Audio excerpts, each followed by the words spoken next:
Bonsoir à tous, bienvenue dans Point de Vue, ravi de vous retrouver pour notre rendez-vous quotidien, celui d'une journée qui sera peut-être importante. On saura ça dans 3 heures maintenant, puisqu'à 8 heures, le président Macron s'adressera aux Français pour leur dire tout ce qu'il veut faire. Suite au grand débat, est-ce que ça va être un Big Bang ou il n'aura-t-il que des mesurettes? Pour être tout à fait honnête, on n'en sait rien, mais ça ne nous empêche pas d'avoir un point de vue. On parlera d'immigration aussi, dans un sondage publié ce matin dans le Figaro. Ce thème apparaît comme celui qui compte le plus dans le choix des électeurs, alors même qu'on ne parle pas du tout d'immigration dans le grand débat. Est-ce qu'il y a là un paradoxe ou quelque chose de surprenant? Vous nous donnerez votre point de vue là aussi. Nous parlerons d'EDF, qui pourrait être repris à 100% par l'État. Vous savez qu'il y a 15% d'EDF qui est en bourse. Alors d'un côté, on renationaliserait EDF, de l'autre côté, on privatise ADP. Quelle est la cohérence de la politique gouvernementale en la matière? Nous nous poserons la question et puis nous parlerons de Nathalie Loiseau, la tête de liste aux Européennes, qui était à la Réunion hier et qui est allée à la messe. Et figurez-vous qu'il y a des gens que ça a fait un peu sursauter, à tort ou à raison. Eh bien, nous en parlerons avec nos 4 invités. Bonsoir Caroline Valentin. Bonsoir. Vous êtes essayiste, vous collaborez notamment au Figaro Vox. Vous êtes co-auteur d'une France soumise et vous avez plus récemment contribué à l'ouvrage collectif Le Nouvel Antisémitisme en France, les deux ayant été publiés chez Albin Michel. Bonsoir Aude Rossignol, on est ravis de vous accueillir dans Point de Vue. Vous êtes journaliste politique, oui. Vous avez travaillé à France Télévisions, aux Parisiens, aux médias aussi, site d'information qui fait régulièrement parler de lui. Et votre livre Confession d'une taupe à Pôle emploi a été publié chez Kalman Levy. Bonsoir Fergan Aziari. Bonsoir. Vous êtes analyste en politique publique. Vous collaborez notamment à l'Institut de recherche économique et fiscale, c'est ça, l'abréviation d'IREF, qui est un think tank libéral. Et vous avez, je crois, au moins un livre en préparation, mais comme il n'est pas sorti, on fait le teasing et on attend qu'il en soit ainsi pour pouvoir le montrer à l'antenne, ce qu'on fera bien volontiers. Georgi Kuzmanovic, bonsoir. Bonsoir. Vous avez été orateur national de la France Insoumise, parti que vous avez quitté, et vous avez créé le mouvement République Souveraine, dont vous êtes le président. C'est exact.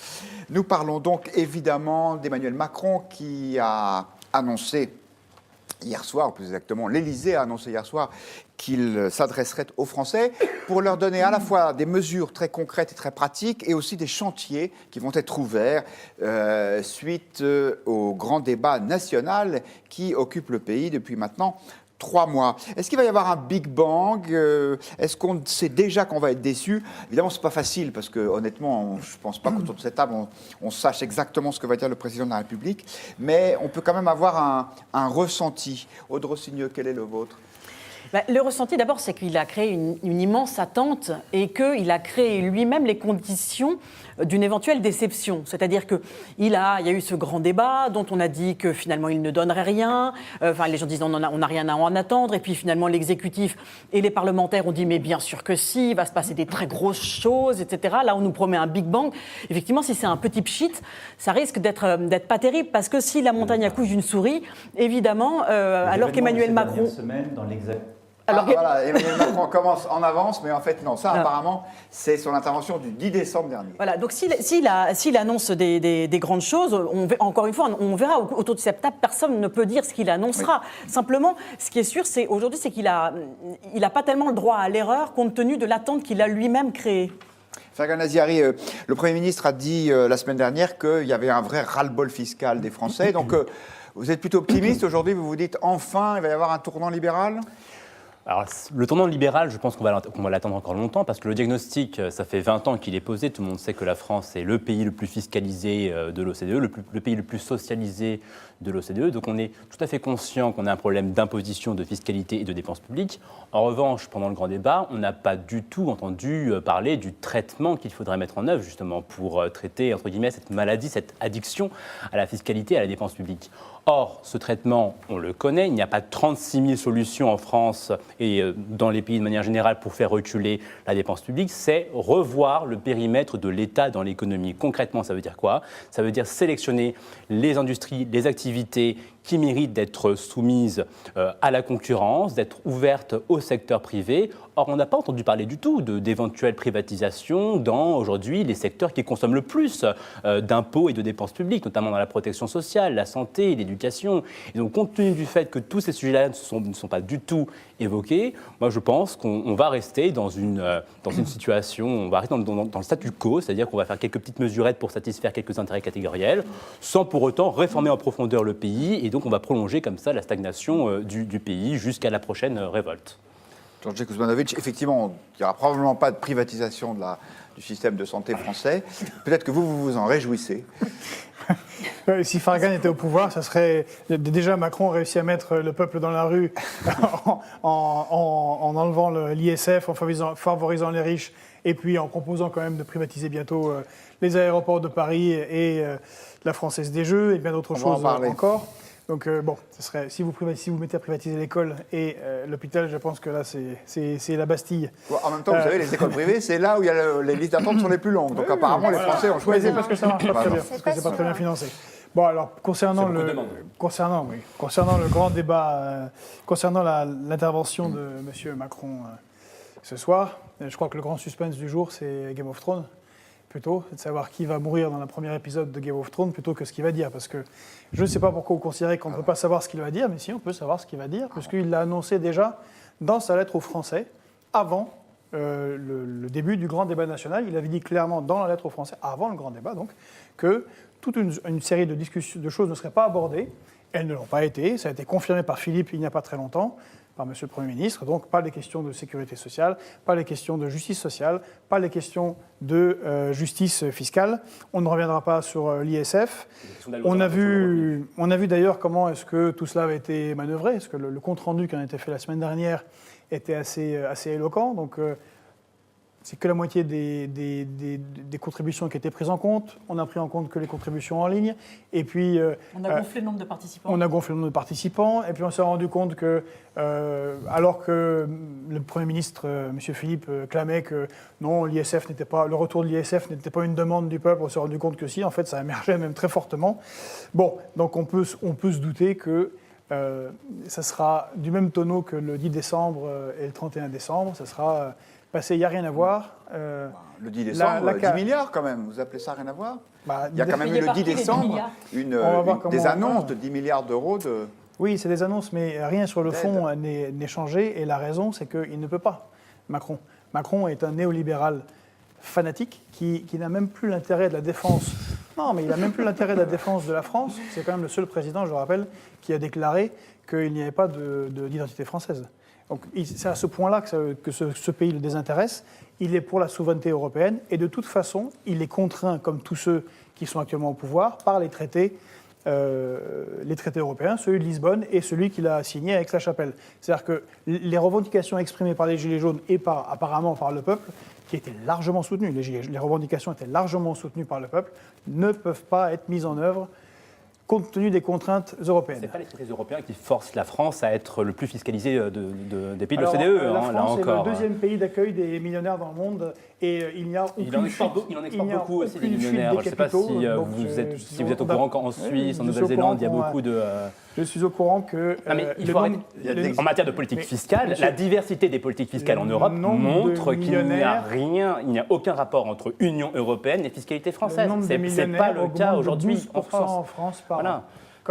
Mais peut-être, tant mieux. Moi, je vous parle du fait qu'aujourd'hui, le salarié moyen est fiscalisé à hauteur de plus de 56% de ses revenus, et lui n'est pas millionnaire, et il est quand même privé de la moitié de ses revenus par l'État. Et ça, c'est une révolte fiscale, c'est quand même une révolte fiscale qui a déclenché la crise des Gilets jaunes, et peut-être faudrait-il le prendre en compte sans chercher des boucs émissaires étrangers qui n'ont rien à voir. Ils soient plus fiscalisés encore, les classes moyennes, qui payent tout ce système. Ce qui est fascinant avec la gauche radicale, c'est que vous avez réussi à vous ériger en porte-voix d'une révolte fiscale, alors que vous êtes ceux demandez la suppression, comme Macron, de fiscaliser encore des impôts pour les plus riches. L'économie française. C'est les impôts pour les plus riches. Pas forcément les classes moyennes. Il faut enlever les impôts, il faut enlever aux classes moyennes. Non, allez-y, Georges. il faut enlever des impôts aux classes moyennes, aux petits, aux patrons de augmenter les PME. charges. Mais pas du tout, surtout pas. Il faut les aider. Parfois, il faut augmenter les défiscaliser pendant 5 ans si c'est de nouvelles qui technologies paye ou si c'est des. Mais qui paye l'activité qui sera créée, c'est ça, c'est du par qui keynésianisme. Mais par contre, par les oui, gens il que vous faut avez taxés, taxer. ils seront partis. Il faut taxer les plus riches qui le sont de moins en moins taxés. Et c'est une tendance longue sur les 30 dernières années. Regardez les travaux de Piketty. Mais non, ils ne sont pas taxés. Caroline Valentin. Les travaux de Piketty ont votre été point de vertement vue. critiqués. Mon point de vue, c'est que la complexité, c'est difficile d'anticiper ce que Emmanuel Macron va dire, parce qu'en fait, on ne sait pas très bien quels intérêts il va servir. Au départ, on avait une révolte des Gilets jaunes qui était un cri d'alerte et d'exaspération lancé par la France des classes populaires et des classes moyennes, qui est la France décrite par Christophe Guilluy. Puis, il y a eu ce grand débat. Moi, j'étais contre le principe du grand débat. Je suis désolée, parce que j'estime que c'est au chef de l'État, à l'exécutif, d'avoir une idée de la nation, une idée de sa politique, et que cette façon de transformer les citoyens qui sont des citoyens en politiciens, ce qu'ils ne sont pas, est une manière un peu de se décharger sur eux de ce qu'on compte faire de la France. Et en plus, comme il y a une remise en cause, en fait, avec ce mouvement des Gilets jaunes, de la notion même d'expert et d'élite, ce qui est un problème, je suis désolée. On a demandé à des gens qui étaient capables de bien parler de leurs problèmes, de devenir des gens qui disaient quelles sont les solutions à mettre en œuvre pour résoudre leurs problèmes. Or ça, c'est très compliqué. Et c'est pas parce qu'on vit un problème. Petit exemple, dans un monde aujourd'hui où on est mis en concurrence de manière fiscale avec tous les autres pays de l'Union européenne, voire du monde, quand on augmente le SMIC, on baisse la marge des entreprises et on favorise le chômage. Et ça, tout le monde le sait. C'est même pas qu'on le dit, c'est même pas qu'on le pense, c'est que c'est comme ça. Donc ça fait où plaisir. la fiscalité européenne est organisée par l'actuel président de la Commission européenne, M. Juncker, qui a organisé la défiscalisation dans toute l'Union européenne. Dans le cadre Donc où on oui, a il y une a un monnaie souci, la unique fraude fiscale. avec une fiscalité qui n'est pas homogène. Mais Voilà, effectivement, tout simplement. Si vous avez Mais une fraude c'est fiscale comme ça. généralisée et que vous avez un dumping social qui est organisé, y compris dans l'Union européenne, bien évidemment qu'augmenter les c'est SMIC comme ça. est suicidaire économiquement. Aujourd'hui, vous augmentez le SMIC, vous créez du chômage. Est-ce que c'est Dans le contexte avantagé actuel ? Est-ce que c'est avantagé les classes moyennes qui payent un lourd tribut parce que c'est elles qui financent, puisqu'elles sont plus nombreuses, c'est elles qui financent les classes populaires et pauvres. Est-ce que c'est les avantagés qui créent du chômage? Non. Non, c'est le Et système non, qui crée le c'est chômage, oui. c'est pas le SMIC. Mais c'est quoi le système? D'accord, on met le salaire ukrainien ou bulgare à 300 €. Et alors on fait quoi? On fait ça. On force les Ukrainiens à monter leur salaire?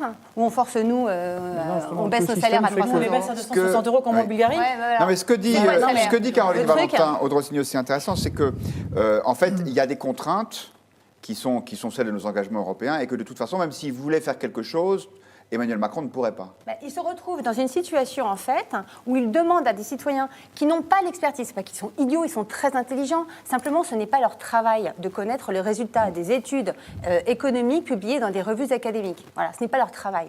On leur Mais demande certains de sont très préconiser compétents. des Non, mais il y a des gens mesures. qui sont très compétents et le fait que des gens vivent des choses aussi, je suis désolée, mais la vie d'un smicard, j'attends toujours qu'Emmanuel Macron la vive. D'ailleurs, je ne la lui Mais souhaite pas. attendez, ne remettez pas en cause l'expertise quand elle est nécessaire. Je vais vous dire, Mais je remets pas en cause, je suis très sensible, Maniane, j'ai pas de problème avec si les on experts. avait lu les analyses de Michel Tribala ou de Christophe Guilluy, on aurait peut-être que Macron aurait un peu compris ce qui se passait et même aurait pu l'anticiper. D'accord, mais Donc, quand au on a départ- peur du peuple, il ne faut pas devenir président de la République, il faut rester banquier dans ce cas-là. Parce que Il le n'a jamais peuple. été banquier, il est énarque. Il a été banquier 2 minutes. Non, mais Et d'accord. grâce enfin, au fait qu'il était d'accord, énarque. le fait qu'il reste, C'est le à un moment problème, donné, d'ailleurs. avoir peur du peuple, ça ne permet pas de gouverner. Et il faut justement entendre, pour une fois, demander son avis au peuple et pas simplement une fois au moment des élections. C'est pas totalement le inintéressant. problème, Et moi, je n'étais pas contre le grand débat. Je suis contre ce qu'on en a fait. mais Je pense que c'est un simulacre de débat. Mais l'idée même de le poser la problème, question au c'est que peuple n'est pas une mauvaise vous idée. demandez des choses au peuple. Typiquement, l'augmentation du SMIC est très intéressante. Parce que qu'est-ce qui se passe? Vous vous retrouvez dans cette demande. Ou l'augmentation de l'ISF, qui est complètement idiote, parce que ça ne rapporte rien et ça fait fuir les investisseurs. Ça aussi, je suis désolée, ça vous ferait plaisir. 4 milliards quand même. Mais 4 milliards, c'est. Mais si on Mais 4 milliards, c'est. 90% de vos revenus, est-ce que vous auriez toujours envie de travailler, d'investir et d'épargner Mais une autant? fois de plus, on est dans un monde Mais de la visiblement, concurrence c'est la question qu'on fiscale. pose. Mais non, mais Vous ne, voilà. vous ne- vous ne Macron a puissiez enlevé pas 5 envisager que la aux plus pauvres. qu'une Il a enlevé civilisation 5 ne € aux plus prospère pas sur pauvres, la ceux qui sont dans la confiscation. rue. Mais Non, mais ça, c'est vous pouvez- inacceptable. ça, c'est quelque chose que- Mais c'est 2,5 pas, milliards et demi. mais c'est pas Alors, pour pardon, en même financer temps, la parce que baisse de sinon, l'ISF. l'internaute, Ce que je veux dire, malgré c'est tout que l'intérêt qu'il porte à vos propos, ne vous entend pas. le cahier des doléances, rappelons-nous, c'était 1788 et qu'on sait ce qui s'est passé après. Et Caroline, vous 8, le terminez cahier des votre doléances. propos et ensuite il y a une Voilà. réponse du Donc le problème, le problème, c'est que est-ce qu'il va servir les revendications légitimes absolument de mon point de vue des Gilets jaunes, c'est-à-dire est-ce qu'il va essayer de résoudre les problèmes des Gilets jaunes plutôt, ou est-ce qu'il va servir les demandes qui ont été exprimées pendant le grand débat, mais qui n'ont pas été exprimées par les Gilets jaunes. C'est tout ça le problème. Les gens qui ont participé au grand débat ne sont pas les Gilets jaunes. Non, c'est pas vrai. En fait, quand on regarde, apparemment, ils ont une distorsion dans le retour des résultats, qui est déjà en soi un problème. C'est beaucoup de gens diplômés. Mais malgré c'est beaucoup de gens qui ont été malgré tout, c'est pas les gens qui sont allés, qui ont participé au grand débat, ce sont les gens qui, justement, avaient le sentiment que ça pourrait éventuellement servir à quelque chose. Or, les gens qui pensaient que ça pouvait servir à quelque chose étaient plutôt proches de Macron, c'était plutôt la France qui allait bien. Et donc, cette France qui va bien, elle ne demande pas tellement des choses. Donc on va donner les l'impression qu'on satisfait les formidable. revendications des Gilets jaunes. Pardon, je vous interromps absolument. Allez-y, alors je vous... On va donner l'impression de résoudre le problème des Gilets jaunes en accordant du crédit et en accomplissant des mesures qui sont demandées par des gens qui ne sont pas les Gilets jaunes. Ce sont pas les mêmes. Et d'ailleurs, problème. chère Caroline Valentin, les internautes du Figaro sont d'accord avec vous, puisqu'on pose la question sur le Figaro.fr. Pensez-vous que les annonces d'Emmanuel Macron calmeront la colère des Gilets jaunes? Et 89% des participants à ce questionnaire, soit 58 000 personnes, considèrent que non. Nous passons à un autre sujet. Oui, déjà, parce que ce qui est formidable, c'est qu'on ne sait pas ce que va dire Emmanuel Macron, mais vous avez quand même beaucoup de choses à dire. Mais les autres sujets, j'espère, seront aussi intéressants, notamment celui-ci. Le Figaro a publié ce matin un sondage réalisé par Harris Interactive avec les intentions de vote pour les prochaines européennes, on y reviendra peut-être, mais moi, il y a un élément qui m'a frappé, c'est que l'immigration est le thème qui arrive en premier parmi les sujets qui compteront le plus pour les électeurs dans le choix de leur vote, juste devant le pouvoir d'achat et un peu devant les impôts et la fiscalité et l'environnement. Alors, ce qui est étonnant, c'est que l'immigration, pourtant, les Gilets jaunes n'en ont pas parlé. Dans le grand débat, on n'en parle pas. Et alors même que ça apparaît être une préoccupation des Français. Est-ce que vous ne voyez pas là-dedans une contradiction, Aude Rossigneux ? Non, je ne pense pas qu'il y ait une contradiction. D'abord, c'est un sujet de préoccupation pour pour la plupart des pays européens. Quand on voit en tête des préoccupations, l'immigration arrive en tête. Après, moi, ce qui m'intéresse, c'est ce qu'on met derrière. Je suis préoccupée par l'immigration. Moi, je suis très préoccupée par l'immigration, mais par exemple, je suis tout à fait pour qu'on accueille tous les Aquarius de la Terre si besoin, parce que je pense que parce que l'humanisme ne se négocie pas et qu'on ne va pas laisser des gens se noyer alors qu'ils ont pris des risques. Envers les gens sur l'Aquarius, hein, pas l'humanisme envers les pauvres de France, on est d'accord. L'un n'empêche pas l'autre. Ah, bah, si, l'un n'empêche pas l'autre. Ah, bah, si, Mais si je peux me permettre de terminer. Voilà. Donc justement, la question est pas. Moi, quand on me dit est-ce que l'immigration vous préoccupe, oui, parce que la façon d'accueillir dignement ou non des réfugiés est pour moi quelque chose d'essentiel. Donc, après, est-ce que l'immigration, ça veut dire qu'on ferme les frontières et donc c'est une préoccupation? Je ne sais pas comment la question a été posée. Donc, oui, je trouve ça assez normal que l'immigration arrive en tête des préoccupations. Mais enfin, vous remarquerez quand même que c'est à touche avec le pouvoir d'achat, la fiscalité et les questions, heureusement, environnementales. Absolument, comme je le disais. Fargan Aziari, est-ce que vous êtes surpris, vous, de ce décalage entre, apparemment, l'immigration comme préoccupation et en même temps l'immigration absente du débat, du grand débat national? Oui, c'est un décalage qui interroge, d'autant plus qu'on sait qu'aujourd'hui, l'immigration est un sujet qui est encore un peu tabou chez Emmanuel Macron et chez les élites politiques de manière générale, donc il faut le traiter. Maintenant, encore faut-il savoir à travers quel angle, quel prisme on va traiter ce sujet. Alors là, je ne suis pas sûr qu'on sache sur quel pied danser. Alors il y a une tentation, c'est de critiquer, de traiter le sujet de l'immigration à travers la question du nombre. Moi, je ne suis pas convaincu que le problème de l'immigration soit avant tout une question de nombre, parce que, je vais me faire peut-être insulter en disant cela, mais aujourd'hui, quand vous demandez aux Français moyens combien il y a d'immigrés en France, il est incapable de vous répondre, parce qu'il n'est pas assez informé, parce qu'aujourd'hui, il y a des biais, des biais cognitifs qui amènent les Européens à surestimer le nombre d'étrangers sur le sol français. En général, on les multiplie par 3, 4. Donc je ne suis pas certain que c'est une question de nombre. 250 000 entrées légales par an, et c'est-à-dire la population de Bordeaux. Oui. Dont des étudiants, Dont des étudiants, etc., voilà. attention, c'est pas... Voilà. C'est Donc, un je ne faux pense pas chiffre, que le sujet de l'immigration soit une question de nombre. Je pense que c'est avant tout une question de confiance. Aujourd'hui, le problème, c'est qu'on n'a plus confiance dans la culture occidentale. C'est-à-dire qu'on n'a plus confiance dans la capacité de la culture occidentale à séduire les nouveaux arrivants pour que ces derniers soient incités à s'acculturer à nos normes. Et c'est ça qui, aujourd'hui, préoccupe davantage les Européens. C'est une question culturelle, davantage une question de normes. Et là-dessus, moi, je ne peux pas en vouloir aux Français ou aux Européens, puisque ça fait des décennies qu'on baigne dans un environnement intellectuel, relativiste, qui décourage toute critique, qui décourage toute exigence culturelle. Et dans ces conditions, il ne faut pas s'étonner que les gens soient anxieux sur la qualité de l'équilibre culturel ou bien les types de rapports sociaux qu'ils veulent voir prévaloir sur le territoire français.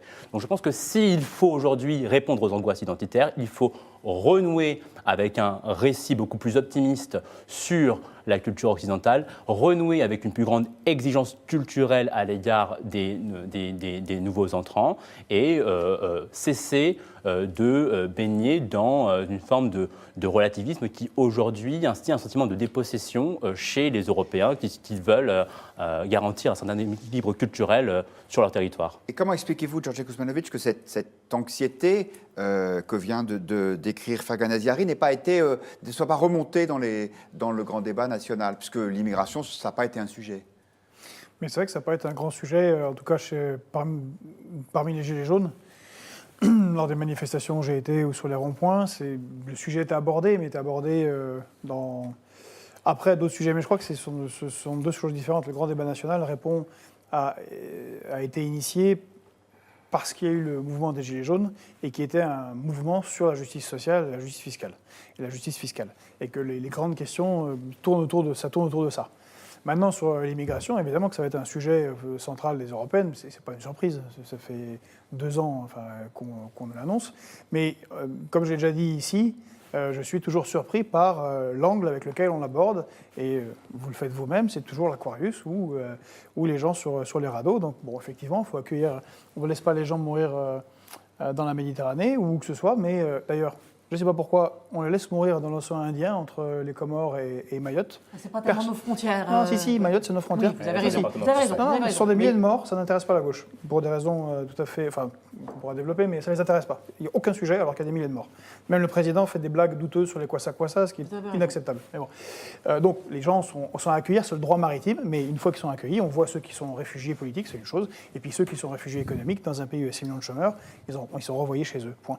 Mais le principal problème de l'immigration n'est pas ceux qui traversent la Méditerranée, c'est intra-européen. Et on ne se rend pas compte de la pression que ça représente sur le travail pour tout un grand nombre de travailleurs français. C'est le plombier polonais. C'est 600 000 travailleurs détachés enregistrés légalement l'année dernière en France. C'est le plombier polonais, c'est aussi l'immigration je parlais extra-européenne. Oui, aussi, mais juste en intra-européenne, dont on parle très très peu, c'est 600 000 intra-européens rien qu'en France déclarés. Essayez de trouver à Paris, un chantier où il n'y a pas un Polonais, un Ukrainien ou un Roumain. Et alors ? Il n'y en a plus, rien. Et alors, c'est le dumping social organisé par l'Union européenne qui permet d'embaucher par des directives voulues par l'Union européenne des gens qui sont recrutés en Roumanie, en Bulgarie et maintenant en Ukraine pour des salaires de misère, puisqu'en Ukraine, le salaire minimum est à 110 €, le moyen à 250, comme la Bulgarie, de les amener ici, travailler 3, 4, 6 mois, les mettre dans des Algeco, on les paye 600 €, eux ils sont un peu plus contents, ils construisent leur petite maison, ils envoient de l'argent à la maison, ils vivent dans des conditions abominables, ils travaillent, il y a un surtravail, et ça prend du boulot à ceux qui sont ici. Et ceux qui sont ici sont des Français, Français qui peuvent s'appeler Mamadou. Mais juste eux, comme ils sont français, ils doivent recevoir un salaire légal français qui n'est pas celui des travailleurs détachés. Et donc, c'est l'organisation. C'est l'organisation. En Suisse, c'est étranger, il n'y a pas de chômage. L'organisation. Oui, mais la Suisse est un pays mafieux qui ramasse les impôts du reste du monde entier. Il n'a aucun rapport avec la France, qui est un État normal. L'Allemagne n'a pas de chômage, le Royaume-Uni n'a pas de chômage. Vous avez plein de pays.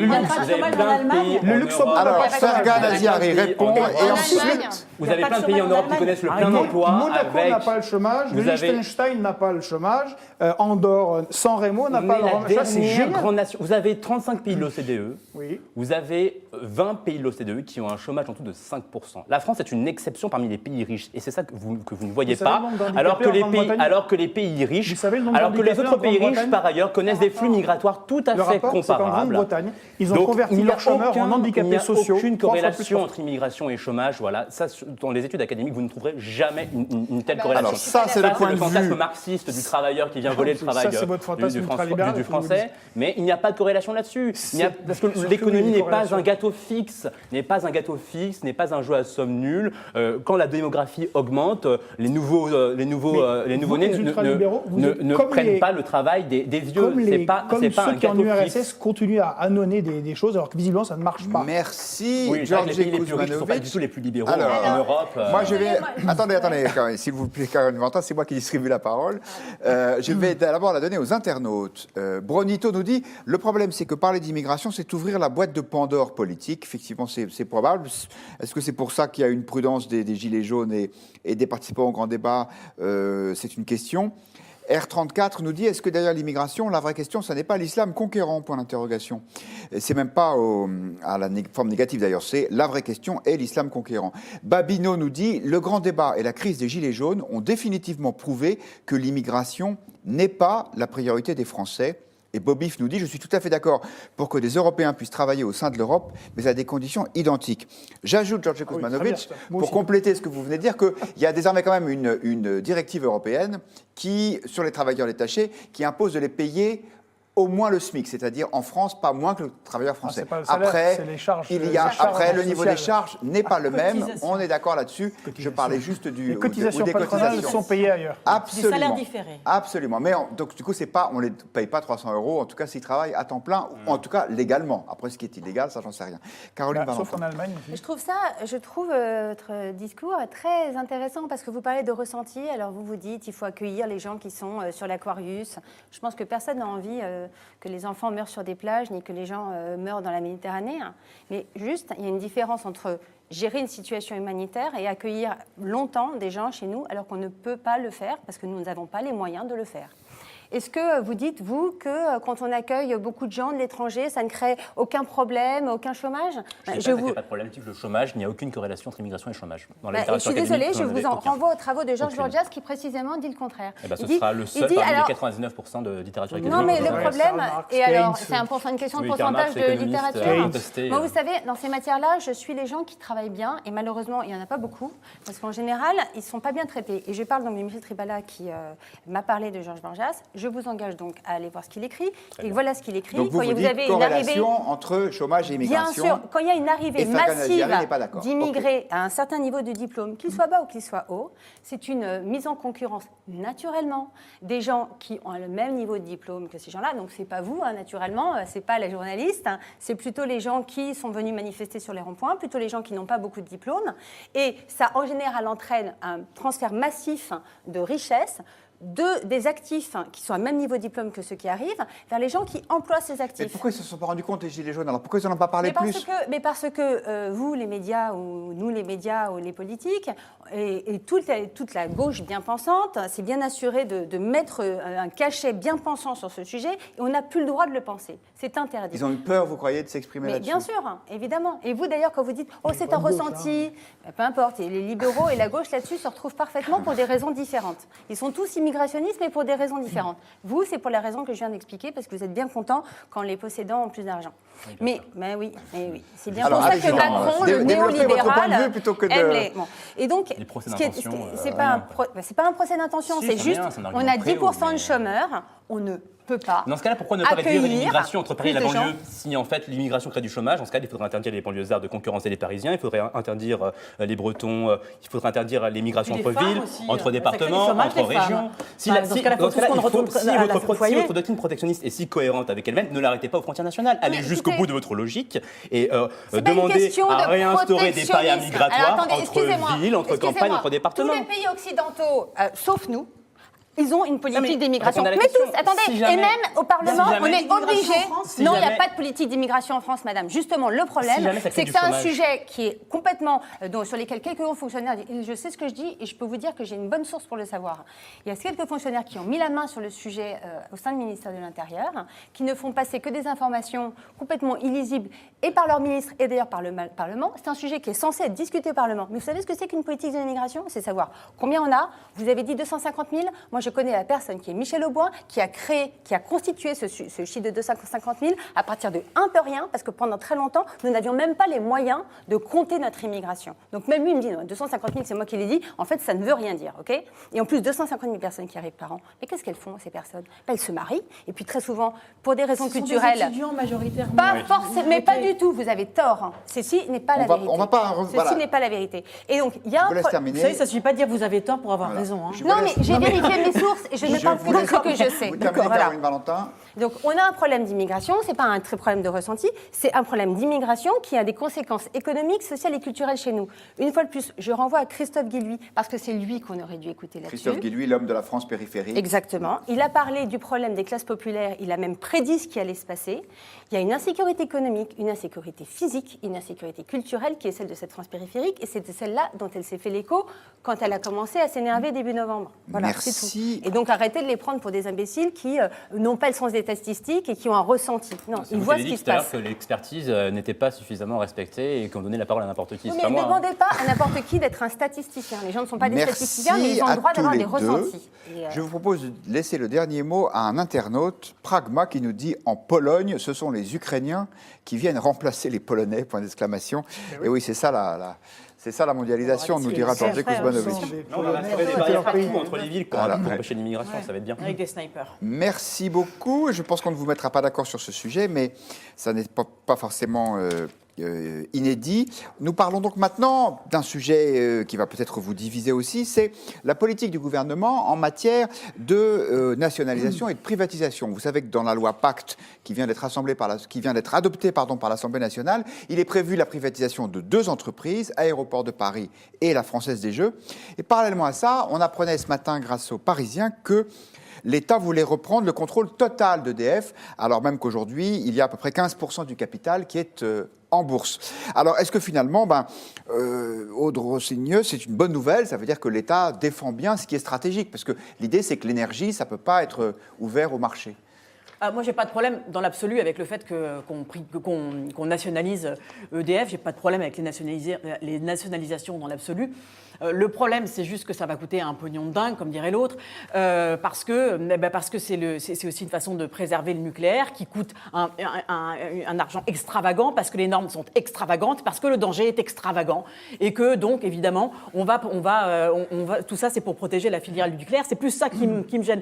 Si on nationalisait EDF pour promouvoir les énergies renouvelables qui sont pas délocalisables, etc., qui sont créatrices d'emplois verts, là, j'aurais aucune réserve. Ma réserve, c'est que en fait, c'est juste tout bénéfice pour la filière nucléaire. Alors, Yannick Jadot, qui est la tête de liste Europe Écologie Les Verts aux Européennes, est sur la même ligne que vous. Et il l'a dit ce matin sur Europe 1. Selon lui, l'objectif du gouvernement, en fait, c'est effectivement de garder le contrôle du nucléaire. Écoutez-le. Le nucléaire en France, c'est le dernier avatar du soviétisme. C'est l'opacité, c'est 100% d'argent public et c'est la faillite permanente. On nous propose toujours un avenir radieux, il est toujours plus radioactif. Les Français vont encore donner des milliards au nucléaire quand tous les autres Européens, quand tous les autres grands pays en Asie et ailleurs misent sur les énergies renouvelables. Georges Kuzmanovic, le point de vue Yannick Jadot avait l'air de vous plonger dans l'hilarité. Oui, il veut faire comme l'Allemagne. Ouais. C'est-à-dire remettre les usines, les centrales à charbon en activité qui polluent jusqu'à Paris. Parce que l'Allemagne a fermé ses centrales Oui, nucléaires. elle a fermé, puis quand elle ne produit pas assez, comme elle ne produit pas assez, il utilise le nucléaire français. Bon, enfin, il est complètement inconséquent, comme d'habitude. Mais en dehors de cela... Et le gouvernement est-il par contre, inconséquent? non, mais il y a une vraie cohérence dans ce que fait Macron. C'est un ultralibéral. Mais oui. Il nationalise, c'est un Mais ultralibéral. oui, non, il privatise. Ce sont des gens qui privatisent les bénéfices et qui socialisent les pertes. Vous n'avez pas lu ne Alors, serait-ce le qu'un seul problème- libéral pour dire ça. Écoutez-moi, vous me coupez tout le temps les Alors, gens, voilà, c'est on va agaçant laisser pour quelqu'un Georges qui défend la Kuzmanovic. liberté. Allez-y. Donc, c'est un système de privatisation des bénéfices, quand il y a des bénéfices. Donc on vend les autoroutes, on vend tout ce qui est bien au niveau de l'État. Ça fait des revenus colossaux. D'ailleurs, c'est ce qu'on va faire avec la Française des Jeux, avec l'aéroport de Paris, qui rapporte beaucoup plus que l'emprunt que l'on fait quand l'État emprunte. Il y a l'empreinte à 0,4%, ça rapporte 2,5%. Donc, pour un financier, c'est génial. Vous imaginez, si vous êtes financier, vous empruntez l'argent pour acheter quelque chose, vous rendez 0,4% et vous récupérez 2,5%.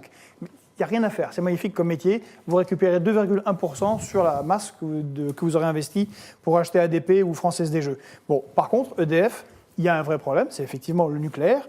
On s'est rendu compte, et d'ailleurs dans tous les pays où les entreprises stratégiques ont été privatisées, que l'investissement dans les infrastructures n'est pas assuré par le privé, parce que le premier objectif du privé est de payer les actionnaires.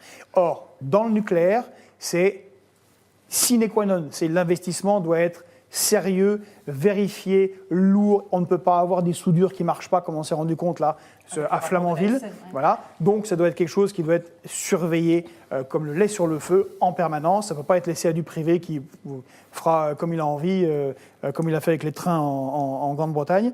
Donc ce n'est pas étonnant qu'ils mettent de l'argent au pot, parce que le privé ne mettra pas l'argent au pot, et que quand même, malgré qu'ils soient ultra-libéraux, ils doivent se dire que ça serait ballot quand même qu'il y ait une grosse fuite dans une centrale nucléaire. Donc, c'est pas bon pour le commerce. Et une dernière chose, je vais faire remarquer ici, quand EDF avait été privatisé comme toutes les grandes entreprises, qu'est-ce qu'on avait dit ? Qu'est-ce que vous aviez dit ? Quand est-ce que EDF était privatisé ? Quand 15%. Oui, 15%, oui, mais ça devait améliorer, ça devait baisser les tarifs, que ce soit dans le gaz ou dans les autres pays. Et à chaque fois, les tarifs pour les particuliers augmentent. Merci. L'avis de nos internautes, trouvez-vous cohérent de renationaliser EDF et de privatiser Aéroport de Paris ?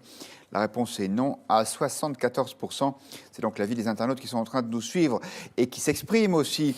Jane nous dit « Brader les entreprises saines et nationaliser les entreprises endettées montre l'incompétence de ceux qui sont censés veiller aux intérêts de la France et des Français. » Citoyen payeur nous dit « EDF et ADP serviront à payer les intérêts de la dette qui ne sera jamais remboursée. » Et Pragma, qui est sur la ligne Kuzmanovicienne, rien de nouveau, on mutualise les pertes, on privatise les gains. Fergan Aziari, votre point de vue ? Non, mais il y a un côté un peu désespérant. C'est-à-dire que 30 ans après la chute du mur de Berlin, 28 ans après la dislocation de l'URSS et la fin de la guerre froide, qui était censée quand même marquer le triomphe du capitalisme sur l'économie dirigée, on adhère toujours à la religion de l'économie dirigée et on pense que c'est en confiant les rênes de l'économie à une poignée de hauts fonctionnaires qui ne rendent de compte à personne qu'on va générer une économie plus productive. Ça ne marche pas, ça n'a jamais marché. Dans le cas d'EDF, on a une entreprise qui est mal gérée depuis la nuit des temps, qui est mal gérée parce qu'elle est majoritairement étatisée, n'est-ce pas ? On a quand même un État qui est, je crois, à 80% au capital, si je ne dis pas 83, si je ne dis pas de bêtises. On a une entreprise qui a accumulé 37 milliards de dettes.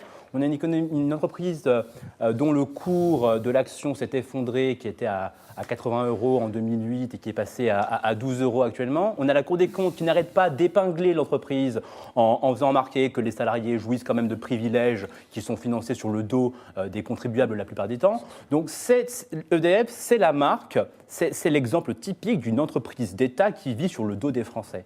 Et donc, si on veut responsabiliser précisément cette entreprise, l'enjeu, c'est de privatiser pour précisément faire en sorte que cette entreprise soit enfin soumise aux forces du marché.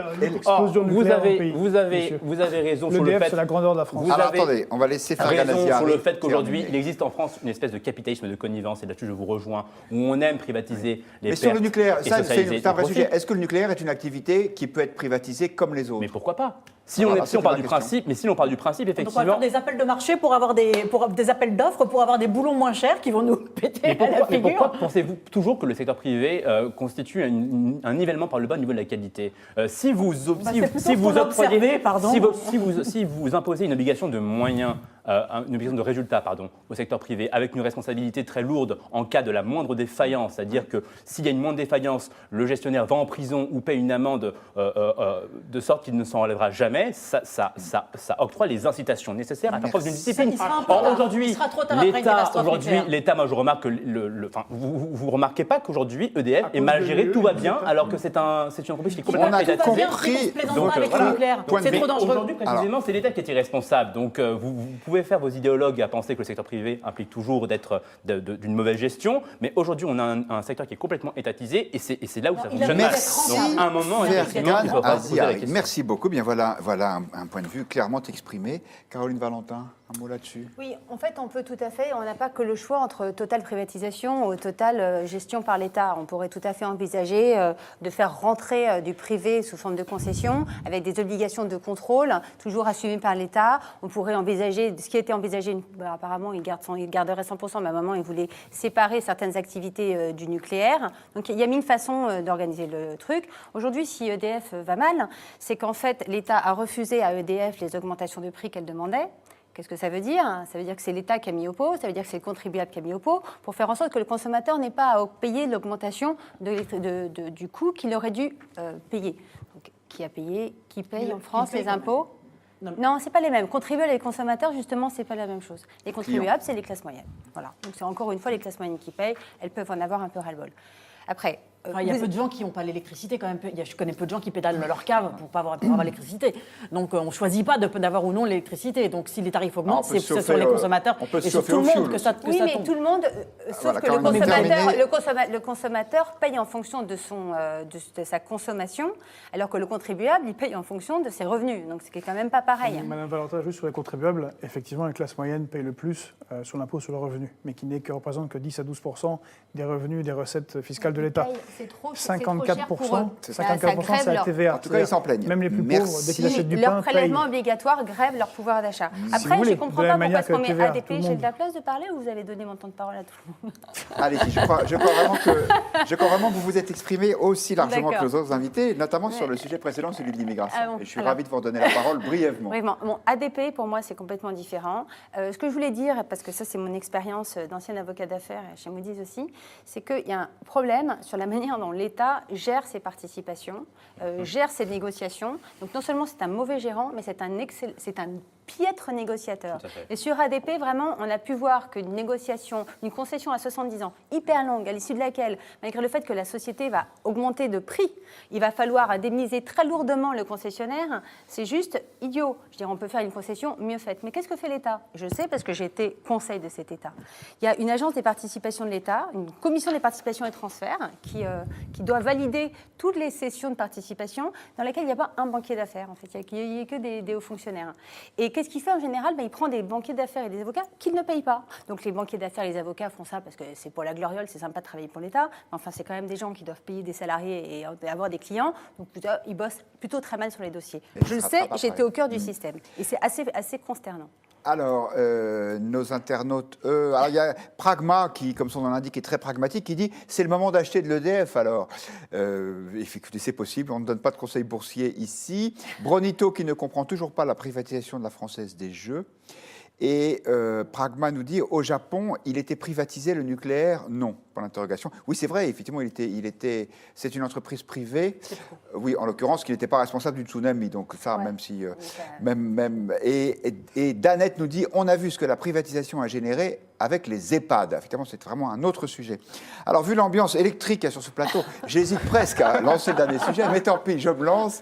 Nathalie Loiseau, la tête de liste En Marche aux élections européennes, était en campagne sur l'île de la Réunion hier, et dans son emploi du temps, il y avait dimanche 14 avril, 5h30 arrivée à l'aéroport de la Réunion, la pauvre elle a eu une nuit courte, et 8h30 messe à l'église du Saint-Esprit avec l'adresse, et c'est écrit ouvert à la presse. Alors tout ça a fait réagir un certain nombre de responsables politiques, en particulier Jean-Luc Mélenchon. Mais voici pour commencer le point de vue d'Elisabeth Borne, qui est la ministre chargée des Transports. Elle était hier sur France 3, et elle, la messe, elle n'y va pas.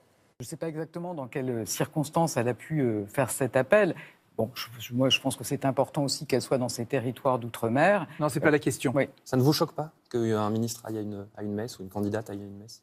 Personnellement, je n'y vais pas et je pense que voilà, il y a aussi des principes de laïcité dans notre pays. Alors, Jean-Jacques Kuzmanovic, c'est la question posée par notre confrère. Est-ce que ça vous choque qu'un responsable politique aille à la messe? Mais en tant que personne, elle peut bien faire ce qu'il veut. Le problème, c'est d'y aller en tant que candidat et dans le cadre d'une élection à venir européenne et de manifester en appelant la presse, donc en dérangeant les fidèles qui pourraient aller à l'église et qui n'ont pas spécialement peut-être envie d'avoir des journalistes. D'ailleurs, après, elle a changé son emploi du temps pour l'enlever. Bon. Entre nous, en dormant aussi peu dans l'avion, en allant immédiatement dans une messe, on aurait pu faire une bonne sieste, mais bon, voilà. Donc je ne sais pas si c'est... Vous savez que hier, c'était le dimanche des rameaux, qui était une célébration importante pour les catholiques. Bien sûr. Mais ça dénote, ce qu'elle a fait là, ça dénote quelque chose qui est de l'ordre que fait Macron, qui a amené le communautarisme anglo-saxon en France. Macron, les gens sont moins révoltés, mais il est allé rompre le ramadan, il est allé au dîner de l'Iftar avec Colomb. Il a fait le discours aux évêques, il fait le discours aux protestants, il va au CRIF. Bref, il est complètement... va partout, au moins. Oui, mais il est hors sol par rapport à ce que devrait être un président de la République française, où les valeurs à défendre sont la laïcité, et qui permet à chacun de vivre sa religion comme il le veut, mais il n'a pas à l'utiliser. Or, cette façon d'aller voir les différentes communautés religieuses et de dire « Oh, je fais des selfies avec un tel, je joue à telle ou telle bondieuserie », eh ben, c'est jouer sur le communautarisme et ça n'est pas la République française. Alors, êtes-vous étonné que Nathalie Loiseau se soit rendue à une messe ce dimanche à l'île de la Réunion? Vous êtes 77% à nous répondre non, même si effectivement le sujet c'est à la fois qu'elle aille à la messe et aussi qu'elle en fasse la promotion. Et Jane nous dit, il n'y a rien d'étonnant à ce qu'un responsable politique se rende à une messe. Ce qui est choquant, c'est qu'elle s'en soit excusée pour satisfaire un électorat. Et puis Elan, qui est plein d'arrière-pensée et qui nous dit, Nathalie Loiseau tente de prendre le vote des cathos à LR, point d'interrogation. Voilà. Et Pragma considère qu'en temps de campagne, manifester les affinités religieuses dans un pays laïque est délicat. Et vous en pensez quoi, Audrey Signeux? Alors moi, je pense qu'elle fait bien ce qu'elle veut en tant que Nathalie Loiseau, personne, croyante, etc. Elle va à la messe si elle veut. Effectivement, ce qui me choque plus, c'est Nathalie Loiseau, tête de liste pour les européennes, qui va à la messe en convoquant la presse. Ça, c'est plus gênant. En convoquant, en disant ouvert à la presse. Oui, d'accord, ça s'appelle convoquer la presse. Pardon, je suis journaliste, quand il y a marqué ouvert à la presse, ça veut dire venez donc, braves gens. Donc je sais très bien ce que ça veut dire, même si c'est sibyllin, c'était relativement net pour tous les confrères qui ont pu lire cet agenda. D'ailleurs, c'était sur l'agenda à la presse. Elle-même plaide l'erreur humaine. Bon, bah écoutez, elle est dans une religion de pardon, on peut éventuellement lui accorder ça. J'ai un problème en général avec les tentatives de récupération religieuse, quelle qu'elle soit, parce que je pense qu'effectivement, la laïcité, c'est pas un principe avec lequel on doit transiger, parce que ça va très vite trop loin. Elle plaide l'erreur humaine, mais quand même, elle en remet une louche aujourd'hui sur son fil Twitter en s'adressant à Jean-Luc Mélenchon et en lui disant « Oui, je me suis rendu à la messe pour les rameaux, comme je l'aurais fait à Paris. Faut-il me cacher ou vous demander la permission? La laïcité, c'est la liberté de croire ou de ne pas croire. » C'est aussi la possibilité de ne pas crier sur les toits. Caroline Valentin, vous en pensez quoi de cette Je pense qu'il y a beaucoup de confusion. Je suis d'accord avec tout ce que vous avez dit ici, parce qu'en fait, c'est la même chose. Vous vilipendez le fait qu'elle ait annoncé qu'elle allait à la messe et pas le fait qu'elle y est allée. Et avec ça, il n'y a pas de problème. Sauf que la question que lui a posée le journaliste, c'est ça vous choque pas qu'elle soit allée à la messe? Un peu comme si on me disait ça vous choque pas qu'elle soit allée dans un cinéma porno? Ben non, c'est pas le fait qu'elle y soit allée, en fait, c'est le fait qu'elle ait annoncé. Et donc, il y a cette confusion qui règne en permanence dans les questions posées, dans la manière dont on parle. C'est le fait de l'officialiser. En France, on ne parle pas aux communautés, on parle à la nation. C'est comme ça. Bon, d'accord. Alors. Donc on est tous d'accord. Voilà pour l'instant, c'est extraordinaire. Le climat de concorde, c'est la concorde de la Semaine Sainte. Mais nous n'avons pas encore entendu le point de vue de Farganesi. Non, je ne vais pas briser la concorde, effectivement. Mais si vous pouvez, chacun est libre ici. Non, mais c'est vrai que ça en dit long sur la vacuité de la campagne européenne, c'est-à-dire que faute d'avoir un débat intelligent sur les idées, sur l'intégration européenne, eh bien on en est finalement à verser dans du marketing identitaire, communautaire, en essayant de signaler son appartenance à telle ou telle communauté. Je pense que les élections européennes, ou plutôt l'idée européenne, mérite mieux que ça, mais là encore, je pense qu'il va falloir attendre pour de véritables propositions. Je pense que cette campagne européenne est complètement ratée, c'est-à-dire qu'à quelques semaines du scrutin, on n'a aucune idée de ce que proposent les différentes formations politiques. On ne sait même pas comment va se dérouler la nomination du président de la Commission européenne. Je doute qu'on va répliquer le système de 2014 qui consistait à lier étroitement les élections parlementaires à la désignation du président de la Commission.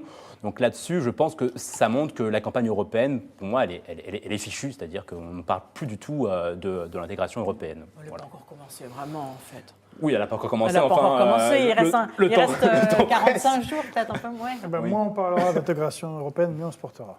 Voilà. Donc on ne parle ni d'intégration européenne, ni de religion. De quoi on va parler? L'intégration européenne est un problème pour la... On va parler d'immigration. La liste des choses qui sont autorisées, juste pour savoir. Juste, c'était en réponse à ce que disait... Eh bien, merci beaucoup à tous les quatre. Finalement, sur cette ambiance de concorde, on va se quitter. On a encore 2h30, un peu moins maintenant, avant de savoir ce que prévoit le président de la République.